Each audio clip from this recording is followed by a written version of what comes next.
आज हम एक्सरसाइज 4.1 के क्वेश्चन नंबर 4 सॉल्व करने वाले हैं। पहला पार्ट देखते हैं। 2x² + 7x + 3। क्वेश्चन को एज इट इज लिखा। फर्स्ट स्टेप हमारे पास है, लास्ट वैल्यू को फर्स्ट से मल्टीप्लाई कराएंगे। मल्टीप्लाई किया तो 6x² बनता है। मिड वैल्यू देखी 7x। 6x² के इस तरह के फैक्टर्स फाइंड करने हैं कि प्लस या माइनस किया जाए तो 7x आए हमारे पास। देख लेते हैं।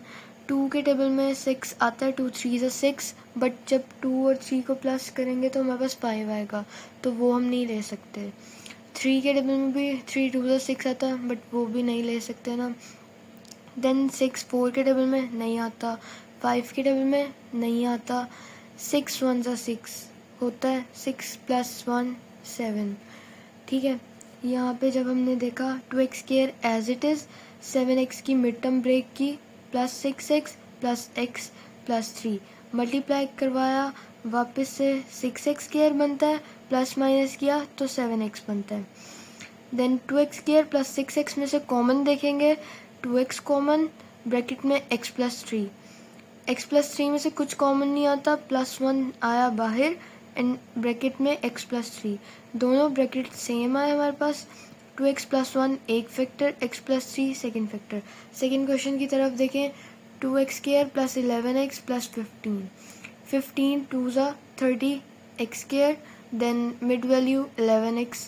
अब 30 के ऐसे फैक्टर्स देखते हैं जिसको प्लस या माइनस किया जाए तो हमारे पास 11x आए। 2 के टेबल में 30 15 पे ही आता है। 15 - 2 13 नहीं ले सकते। 3 10 ज़ा 30। 3 में से 10 में से 3 माइनस करेंगे 7 बचेगा, वो भी हम नहीं ले सकते। देन 4 के टेबल में 30 नहीं आता। 5 के टेबल में 5 6 ज़ा 30। 6 और 5 को प्लस करेंगे तो हमारे पास 11x² आता है। तो यही वाले हम फैक्टर्स लेंगे। 2x² as it is, mid term break हुई, 5x + 6x and + 15 as it is. 2x² + 5x में से जब हम कॉमन देखते हैं तो सिर्फ x कॉमन आता है। Then 2x + 5 remaining. 6x + 15 में से जब हम देखेंगे तो 3 common, then 2x + 5 remaining. Bracket same हमारे पास, x + 3 एक factor, 2x + 5 second factor. Third part की तरफ अगर हम देखें, 4x² + 13x + 3। क्वेश्चन को एज इट इज़ लिखा। फर्स्ट स्टेप, लास्ट वैल्यू को फर्स्ट से मल्टीप्लाई करना है। 3 4 ज़ा 12x², मिड वैल्यू हमारे पास है 13x। अब 12 के इस तरह के फैक्टर्स देखने हैं कि उसको प्लस या माइनस करें तो हमारे पास 13 आए। 2 के टेबल में 12 देखते हैं। 2 6 ज़ा 12। 6 और 2 को प्लस किया जाए तो हमारे पास 8 आता है। 3 4 ज़ा 12। 3 और 4 7। देन 4 3 ज़ा 12, वही 7। 5 के टेबल में 12 नहीं आता। 6 के टेबल में 12, 6 2 ज़ा 12, वही 8 बनेगा। 7 के टेबल में नहीं आता। 8 के टेबल में नहीं आता। 9 के टेबल में नहीं आता। 10 के टेबल में नहीं आता। 11 में भी नहीं आता। सो 12 1 ज़ा 12। जब 12 + 1 किया हमारे पास 13 बन गई एंड मल्टीप्लाई किया इसको वापस से तो 12x² बन गया। 4x² as it is, 13x² को स्प्लिट किया 12x + x में, 3 वैसे का वैसे ही। 4x² और 12x में से जब कॉमन देखेंगे हमारे पास 4x बाहर कॉमन आया, x + 3 रिमेनिंग। x + 3 में से कुछ सेम नहीं था, 1 बाहर कॉमन, x + 3 बच गया। 4x + 1 और x + 3 दो फैक्टर्स हमारे पास आ चुके हैं। नेक्स्ट फोर्थ पार्ट की तरफ हम देखें। 3x² + 5x + 2। क्वेश्चन हमने लिख लिया as it is. First step, last value को फर्स्ट से मल्टीप्लाई करवाएंगे। 3 2 ज़ा 6x², mid value 5x। 6x² के इस तरह के फैक्टर्स बनाने हैं कि प्लस या माइनस किया जाए तो 5x आए। अब देख लेते हैं। 2 के टेबल में 6 आता है, 2 3 ज़ा 6, और 3 और 2 को जब प्लस करेंगे तो हमारे पास 5x बनेगा। 3x² लिखा, 5x को ब्रेक किया 2x + 3x में, +2 as it is. 3x² + 2x में से कॉमन देखेंगे तो सिर्फ x कॉमन है। 3x बचा, +2 बचा। 3x + 2 में से कुछ कॉमन नहीं है, +1 आया, देन 3x + 2 ब्रैकेट में, दोनों ब्रैकेट सेम आ गई। एक्स प्लस वन एक factor, 3x plus two second factor. हमारा क्वेश्चन बिल्कुल ठीक सॉल्व हुआ। Then fifth part, 3y² minus 11y plus 6। Question लिख लिया, फर्स्ट स्टेप वही, लास्ट को फर्स्ट से मल्टीप्लाई करवाया। 6 3 18y² और माइनस 11y मिड वैल्यू। जब इसका मिड टर्म ब्रेक को देखें, 18 के ऐसे फैक्टर्स फाइंड करने हैं जिसको प्लस या माइनस किया जाए तो हमारे पास 11 आए माइनस का। देख लेते हैं, 18 2 9 18, ठीक है। 9 और 2 को जब हम ऐड करेंगे तो हमारे पास 11 आएगा, ठीक है। 9 प्लस 2। अब हमें तो चाहिए माइनस का 11, तो हम दोनों वैल्यूज़ के साथ माइनस का साइन लगाएंगे ताकि हमारी वैल्यू हमारे पास माइनस में आ जाए।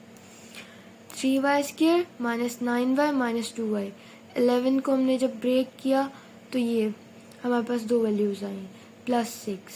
देन 3y² माइनस 9y में से कॉमन देखेंगे तो 3y common, y minus 3 remaining. Minus 2y plus 6 में से कॉमन देखेंगे, माइनस 2 बाहर कॉमन, y माइनस 3। जब माइनस बाहर लिया अंदर साइन चेंज होगा, ठीक है। 3y माइनस 2 एक हमारे पास factor, y minus 3 second factor. Question हमारा सॉल्व हो चुका है। सिक्स्थ पार्ट हमारे पास है 2y² माइनस 5y प्लस 2। इसका फर्स्ट स्टेप, लास्ट वैल्यू को फर्स्ट से मल्टीप्लाई करवाएंगे, 4y², मिड में माइनस 5y है। 4y² के इस तरह के फैक्टर्स के प्लस या माइनस करें तो माइनस 5y। 2 2 4 होता है, 2 2 प्लस करेंगे तो 4 बनता है, माइनस 5 चाहिए हमें। 3 के डबल में 4 नहीं आता, 4 1 4। 4 प्लस 1 करेंगे 5 आता है, बट हमें माइनस 5 चाहिए तो हम माइनस 4 और माइनस 1 करेंगे ताकि हमारे पास माइनस का 5 आए। 2y² minus 4y minus y and plus 2 as it is. 2y minus 4y में से जब हम कॉमन देखते हैं 2y कॉमन आता है and y minus 2 remaining. Minus y plus 2 में से देखते हैं तो कुछ भी कॉमन नहीं है, माइनस का 1 हमने बाहर कॉमन लिया, y बचा एंड अंदर का साइन माइनस की वजह से चेंज होकर माइनस हो चुका है, y माइनस 2। दोनों ब्रैकेट सेम, एक फैक्टर हमारे पास y minus 2 and second factor 2y minus 1। ये पार्ट भी हमारा सॉल्व हो गया। सेवेंथ पार्ट हमारे पास है 4z² माइनस 11z प्लस 6। इसमें x y z variant change हो सकते हैं वेरिएबल्स, कोई बात नहीं। अब लास्ट वैल्यू को फर्स्ट से जब मल्टीप्लाई करेंगे, 6 4 24z², mid value minus 11z, ठीक है। 4z² as it is. अब हमने देखते हैं 24 के ऐसे फैक्टर्स जिसको प्लस या माइनस करें तो हमारे पास माइनस 11 आए। 24 देखते हैं, 2 12 24 होता है, 2 प्लस 12 करेंगे तो 14 होगा, 2 माइनस 12 करेंगे तो 10 होगा, वो हम नहीं ले सकते। देन देखते हैं 3 के टेबल में 24 कहाँ आता है, 3 8 24 होता है, 8 प्लस 3 करेंगे तो हमारे पास 11 होता है।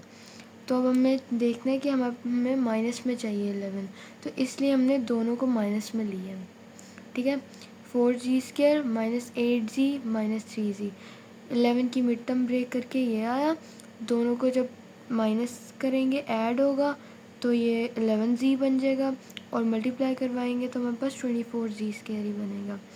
4z² माइनस 8z में से जब हम कॉमन देखते हैं 4z कॉमन है, z minus 2 remaining, minus 3z plus 6। इसमें से कॉमन देखेंगे, माइनस 3 हमने कॉमन लिया, z माइनस 2, माइनस इसलिए आया, माइनस बाहर कॉमन लिया तो अंदर साइन चेंज हो गया। z माइनस 2 एक factor, 4z minus 3 second factor. 8th part देखते हैं, 6 प्लस 7x माइनस 3x²। इसको पहले हम अरेंज कर लेते हैं, हमने देखा ये अरेंज नहीं है, x² पहले आता होता है वो हमने पहले लिख लिया, 7x मिड वैल्यू होती है और लास्ट इंटीजर 6 है हमारे पास। वही स्टेप करेंगे, लास्ट को फर्स्ट के साथ मल्टीप्लाई करवाया, 3 6 18 minus 18x², mid value 7x। 18 के ऐसे फैक्टर्स जिसको प्लस या माइनस किया जाए तो हमारे पास 7 है, देख लेते हैं। 2 9 18 होता है हमारे पास, 9 माइनस 2 करें तो हमारे पास 7 भी आता है, ठीक है। ये फैक्टर हमारा सही है। Minus 3x² plus 9x minus 2x plus 6, minus छोटी वैल्यू के साथ लगाना है ताकि हमारे पास 7 प्लस में आए और जब मल्टीप्लाई करवाएं तो -18 में आए। ठीक है, इस बात का ख्याल रखना है। अगर आप 9 के साथ लगाएंगे तो हम प्लस माइनस करते हुए -7x बन जाएगा, ये नहीं करना हमें। -3x² प्लस 9x, इसमें से कॉमन देखेंगे -3x common, x -3 remaining, -2x plus 6 में से जब हम कॉमन देखेंगे -2 कॉमन, x -3 रिमेनिंग, दोनों ब्रैकेट सेम, x -3 हमारे पास एक फैक्टर, -3x -2 एक फैक्टर। आज मेरी थोड़ी तबीयत ठीक नहीं थी, इसलिए मेरी वॉइस भी ज़्यादा सही नहीं है, बट कल भी एक गैप हो गया, सो इसलिए मैंने सोचा कि वीडियो पोस्ट कर दी जाए। सो आई होप समझ आ गया हो। समझ ना आया हो तो वीडियो को बार बार देखें, and kindly like share and subscribe to my video. Bye.